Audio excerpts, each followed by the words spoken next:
Hello, everyone. Good afternoon. Welcome to another episode of Reference Roundtable. I know it's been a while since I've seen you. We were actually talking 10 seconds ago. We're like, when was the last time we had an episode? Was it last week? No, I don't think so. I think I probably turned the sound on in the middle of our whispering too, so Could that have was been. you heard us conniving and trying to decide. I don't think we had an episode last week. No. I know I wasn't here. I wasn't here. I think, yeah. Nope. So it would have been 2 weeks ago. It was me and Sarah, I think. So. Jeez Louise. Well, sorry to keep you hanging. We are back today. At least two of us are. Sarah will hopefully be back soon. Next week's She'll episode. come back someday, we promise. We'll have a full 3-person episode one of these days. But for now, with Lacey and myself, Michael, here, we're doing one of our favorite Reference Roundtable episodes. It's a new books day. So this box in front of us is entirely full of books that are brand new to the Sioux City Public Library. These should all be in our catalog already. You'll probably see them marked as on order or processing. And that means that I'm ready. you can put a hold on any of these. And as long as nobody's on hold for it before you, as soon as they're done putting the stuff on it that they need to put on it before it goes to the shelf, you will get to check it out. So if there's anything you see in here that looks interesting, put yourself on hold for it and you'll be able to read it shortly. It's very colorful. It is already very colorful. I'm going to start with this one. It's very bright and it catches my eye. My Documents by Kevin Wynn. Paths of 4 family members diverge drastically when the U.S. government begins detaining Vietnamese Americans in this sharp and touching novel about coming of age at the intersection of ambition and assimilation. That sounds really good. I've been hearing stuff about this book for, I think, months, probably. I better. And I was wondering... Show you them. It's a really, really striking cover. One of the most memorable of the year, I think. And I've heard so much about this book, and I was actually just thinking about it the other day, like, is that out yet? I want to read it. So this one's definitely on my list. All right. What's this? Nothing More of This Land, Community Power and the Search for Indigenous Identity by Joseph Lee. A sweeping personal exploration of Indigenous identity and challenges facing Indigenous people around the world. Specifically... we're looking at the Wampanoag people in the area of Martha's Vineyard, so like the northeast. But he takes us from those beaches of Martha's Vineyard all the way to the Alaskan tundra, Northern California, and all the way to the halt of the United Nations. So sounds like a very interesting memoir.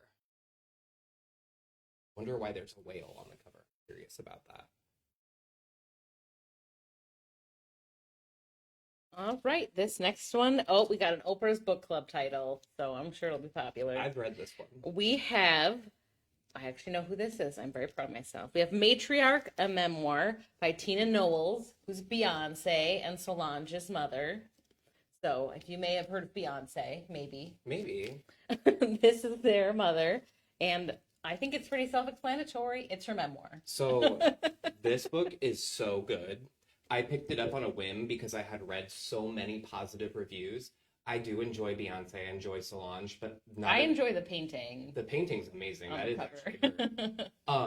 actually I like those two artists, but not necessarily enough that I would pick up and read a book written by their mother. Yeah. This book is so good. It's like if you're into genealogy and family history, I think Sarah would really like it. Nice. It's all about it's more about their family's history Sure. in the context of American history. It's actually not really about Beyonce, which is kind of incredible for a book written by her mother. Well, if you like Beyonce, you still might find it interesting. Oh yeah, you definitely get to get a peek into the upbringing. It's fascinating. It was really well done, I thought.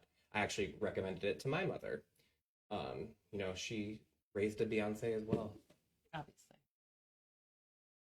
Cloud Warriors, Deadly Storms, Climate Chaos, and the Pioneers Creating a Revolution in Weather Forecasting by Thomas E. Weber. It's an unprecedented inside story of the people pushing boundaries of science and technology to build better weather forecasts, providing life-saving warnings and crucial intelligence about nature's deadliest threats. This sounds like a book I could think of a lot of people wanting to read, especially here in Sioux City. Trying to get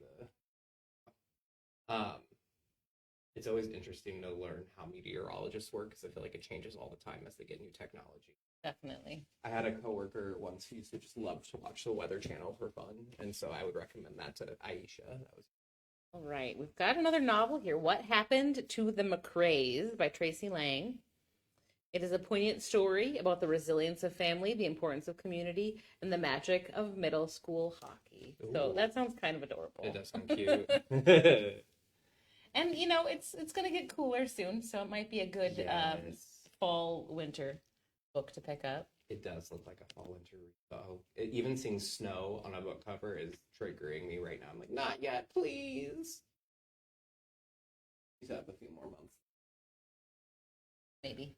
Maybe. You never know. It's the Midwest. By the Second Spring, 7 Lives and 1 Year of the War in Ukraine by Danielle Levitt. But that's sad. Yes. It looks like a sad title. It does. It's all about... the author Danielle Levitt is a historian who has a deep connection with Ukraine and goes beyond familiar portraits to reveal human experiences of the conflict. So if you're looking for like up to the minute war reporting, this would be a good read for you. I think we have a lot of people who like to read about World War II, but if you want to read about a conflict currently unfolding, there's an option for you. You didn't show that one. Just real quick. It's not the most exciting cover. No, it is not, but we'll just show it. Kind of bleak. By the Second Spring. It's a book about war, so I guess. Yeah. All right, we have The Feather Detective. Mystery, Mayhem, and the Magnificent Life of Roxy Layburn.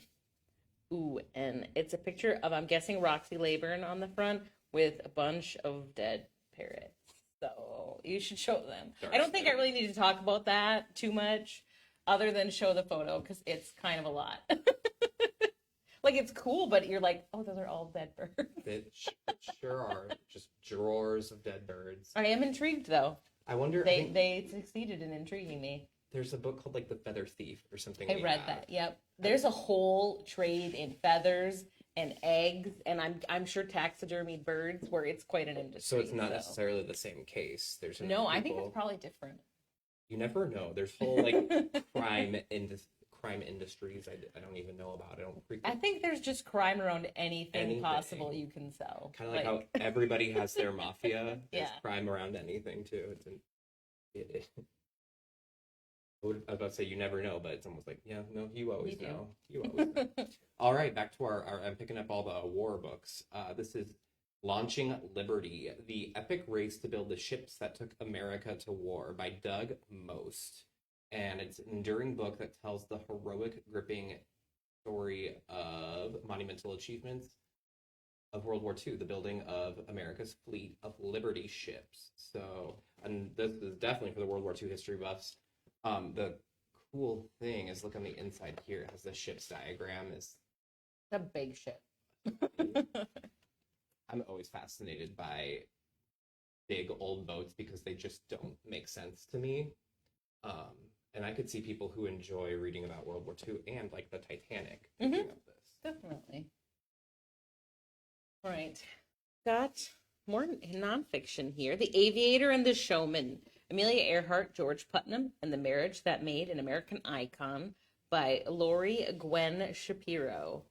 So, I am guessing it's about their partnership and marriage. I'm laughing because when we did our Secret Celebrity 3 to Goes in a recent episode, and I thought that you had chosen Amelia Earhart, I was looking for this book. It was still on order, and I was going to have this in the bundle. But, yeah. Pretty straightforward. I've always meant to read a book about her, I've never actually done it. So maybe pick that one up. I wonder if it's nearing an anniversary with her or anything.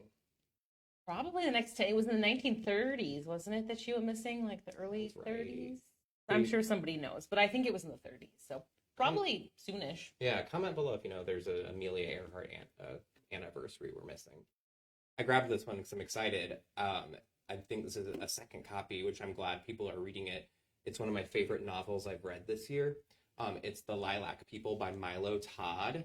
And if you like historical fiction, once again, this is World War II historical fiction, but it follows this group who were living in Berlin, and you go back and forth between the time in Berlin before the Nazis took power and then the time after World War II, and you kind of see where they all ended up. It's really, really well done. One of my favorite I've read this year. The Lilac People. Nice. Beautiful cover. Yeah, really pretty. I like the cover, or you can kind of tell, but it's like this lavender pistachio, or like pastel, not pistachio.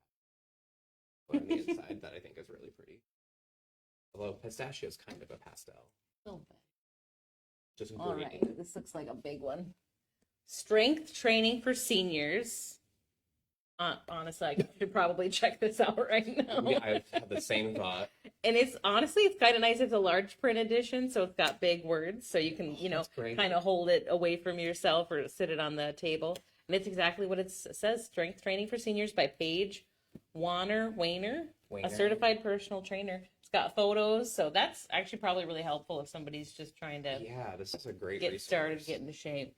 If you look on the inside here, I really like how big, like Lacey said, it's large print, but these look like things you could photocopy and then like put up on your wall if you have a workout room at home.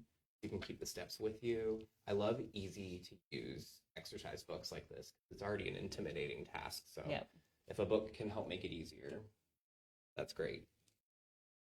Thank you. You're good. They are also colorful, so I need to stop looking at colors. Just need to grab one. Yeah.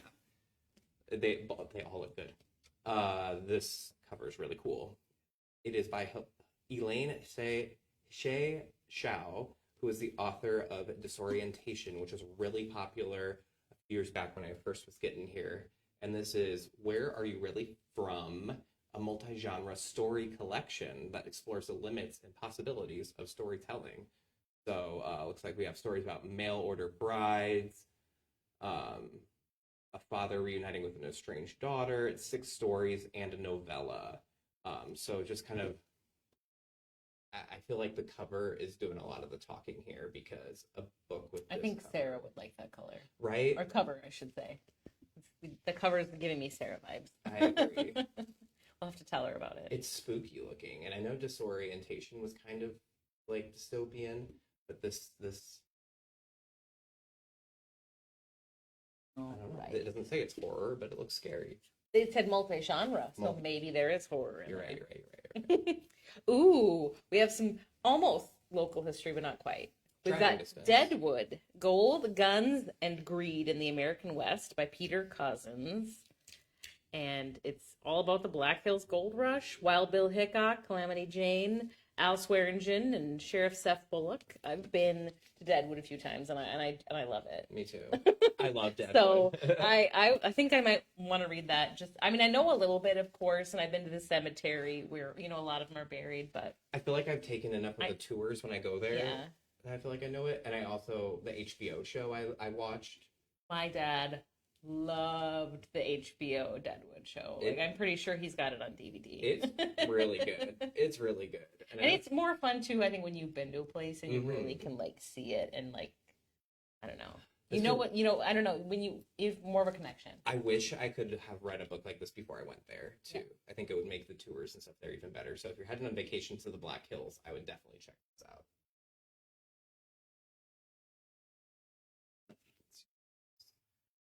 The Witch Roads by Kate Elliott. That looks fantasy. Yes, it absolutely looks like a fantasy. There's giant statues of half human, half animal creatures at a gate to a castle. Status is hereditary. Class is bestowed. Trust must be earned. When an arrogant prince gets stuck in or letter halt as part of a brutal political intrigue, Sunny Deputy Courier Ellen, once a child slave meant to shield noblemen from the poisonous paw, is assigned to guide him through the hills to reach his destination. Sorry, fantasies trip me up because half the words are made up, and I'm like, if you like fantasy world building, I think that sounds like it's probably up your alley. It sounds like a really in-depth story. With lots of there's castles, witchcraft, creatures. The important stuff. Yeah, it looks pretty fantastical. I do like the cover. It's a really, I like the colors and everything. I like the pink and so much of the Lord of the Rings movie posters, like the towers. A little bit, yeah. They're usually more dark, no pink clouds. Yes, more stormy clouds. But it's like I could see that. Golden Hour in the Shire. All right. I hope this one's not nonfiction. I've gotten a lot of nonfiction in a row. Maybe. Oh, it's short stories, but it says true short stories. So I was like, but it's called The Memory Palace: True Short Stories of the Past by Nate DeMeo. And I'm not sure if it's supposed to be like, you know what I mean? Like if it's actually nonfiction. Let's see.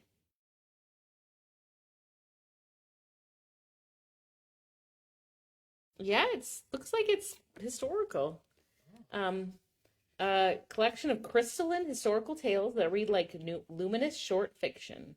Oh, Um, so yeah, it kind of sounds like it's true stories of interesting. yeah, true stories of strange new magic in American history. Um, apparently, this author Nate DeMeo does a podcast called The Memory Palace, which is the same as this. So if you're a fan of the podcast, I guess. So I think it's kind of little short stories of kind of parts of and people of history who've kind of gotten forgotten, or they did something really important but didn't really get the credit they deserved. So if we had listened to an episode of the podcast, I bet it would really tell us. yeah. When you said It sounds neat though. I've always liked learning little snippets of history and interesting people. So and when you're talking about like true short stories, like nonfiction short stories, that's so the podcast, like, but put on paper. I would have guessed this was fiction when you picked it up. Yeah, it looks like especially with that color. Yeah, it looks like a novel or fiction story. Let me not damage the books when I pick it up. Ruth, a novel by Kate Riley. Is it about sheep? Let's find out. A woman's life in a devout insular community challenges our deepest assumptions about what makes life meaningful. Maybe metaphorical sheep. Okay. So it's definitely somebody who is a black sheep in their community. They're raised in like a kind of like not a cult, but a world without private property television. Oh no, it's definitely kind of sounds like a cult. I just watched Midsommar. Oh, so yeah, that sounds like a cult. It sounds similar to Midsommar. Midsommar. Huh. What else did Kate Riley, the author's name? She sounds so familiar to me. You'll see why when Michael puts it down why we were talking about sheep. Look at it. It's very sheepy. Ruth. I like it. I actually really like the cover. Yeah, I'm intrigued. All right. I know this author. Oh, we've got painted edges again. Ooh. Sprayed edges. This is Story of My Life by Lucy Score, who's written a ton of best-selling books. She's, as far as I remember, just one of those really like romantic comedy, meet cute, lots of cute little like stories. Mm-hmm. This sounds like it's the same. Hazel Hart is a romance novelist until a breakup drives her straight into writer's block. She impulse buys a historic home online, flees Manhattan. Is she gonna meet a handsome stranger? How's she have money? Yes, 6'3" grouchy contractor. What'd she do for work? She was a romance novelist. Must have been a very successful romance novelist to. Well, yeah, thriving. Impulse buy a house. Well, online. It sounds like it was a fixer-upper because she needs the grouchy 6'3" contractor. Anyway, I'll have to show you. It's really, I love the sprayed edges trend. Yeah. I'm a big fan. Me too. There's some people who are like such haters, but I love it. I think it's fun. Anything that adds a little whimsy. And it makes it even more tactile. And I think that's, let me get this. Which way's up? Not that. Sorry, I'm not trying to give you all motion sickness. There you go. All right.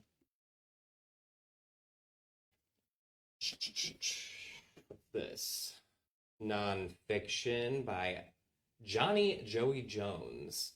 What a name. Which is one person. And it is Behind the Badge, Answering the Call to Serve on America's Home Front.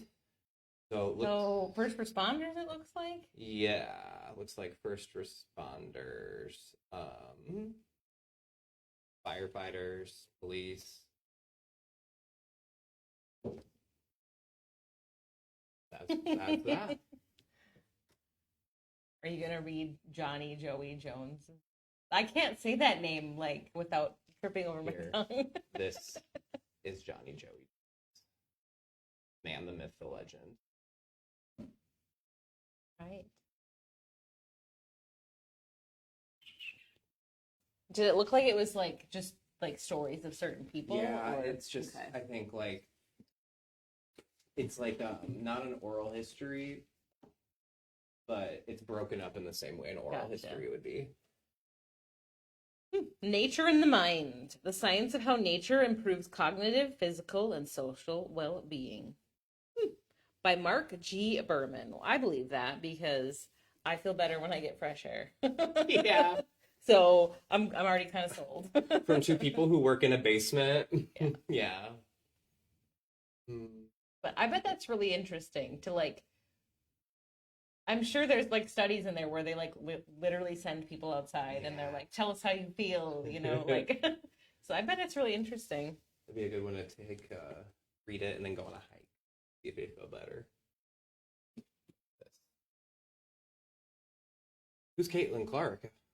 Never heard of her. Definitely not from Iowa or anything like that. It must be awfully interesting. The whole book about her is called On Her Game, Caitlin Clark and the Revolution in Women's Sports by Christine Brennan. So That's going to be popular. yeah. There's a lot of Caitlin Clark fans in this town. It's And the whole state of Iowa. really, for sure. And the country, and maybe even the world. So yeah.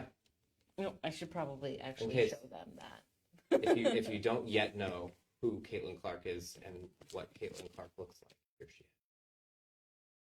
I'm sure people are already on hold for this one. Oh, yeah. Ooh, this one looks cool. Hot Shot: A Life on Fire by River Selby. And she was a wildland firefighter from 2000 to 2010. And yeah, this is the story of that. It sounds really crazy. It sounds like she had kind of a really rough upbringing and, you know, kind of found herself in fighting wildfires. That sounds really neat. All right. 2 firefighter books in a row. Yeah. Cover. That has to actually be her. Yeah, I'm sure. That's really neat. Wow.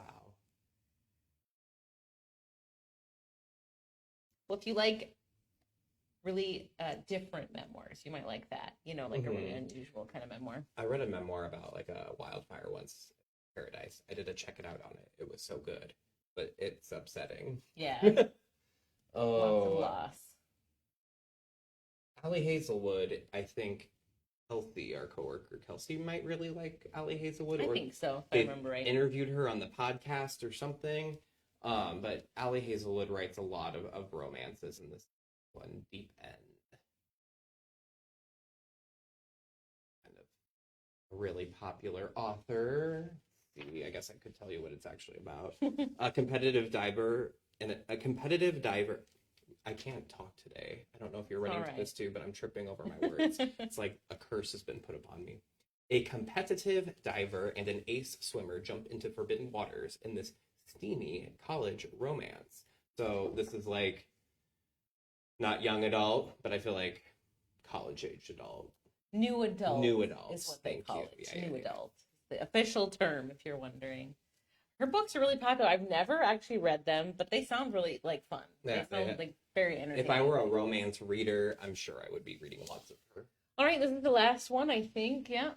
It is Her First Mistake by Kendra Elliott. I kind of like the cover. It's like colorful, but also kind of dark. I'm getting like thrillery vibes. Mhm. 13 years ago, Assemblyman Derek Bell was murdered in his home by an intruder. His wife, Noelle Marshall, was left for dead. The crime was unsolved, but it wasn't forgotten. So, it sounds like it is thrillery. It's a crime. Basically, it's one of those things like the crime isn't in the past anymore, and somebody's gonna die. And that sounds really interesting. I like a good thriller once in a while. I don't read them a ton, but a couple times a year, I just need. Yes. I need like an edge of my seat page turner. I agree. Everyone knows I like to stick to my cozy mysteries, but you know, we all like to be kept, you know, on the edge of our seat. Right. This doesn't look super cool. Her first mistake too, so you know there's more. Maybe there's more mistakes. All right. Well, That's it. speaking of more mistakes, we will be back next week. Yep. Don't know what we're doing yet. And I think I don't want to make any promises, but I think we should all be here. Yes, we'll hopefully have the whole gang back together next So week. we'll have to do something big. And fun Yes. to celebrate our togetherness. That's a good idea. Well, we had a big fun box of books today. Lots of color, lots of different varieties of fiction and nonfiction. So if you saw anything that was interesting to you, go ahead and put a hold on it in the catalog. As soon as our coworkers are finished, putting the protective covers and everything on these books, they'll go out to the shelves and you can all read them and enjoy. So hopefully you found something to put on your to be read list today. And we will see you next week. Thanks for joining us. Bye. Everyone.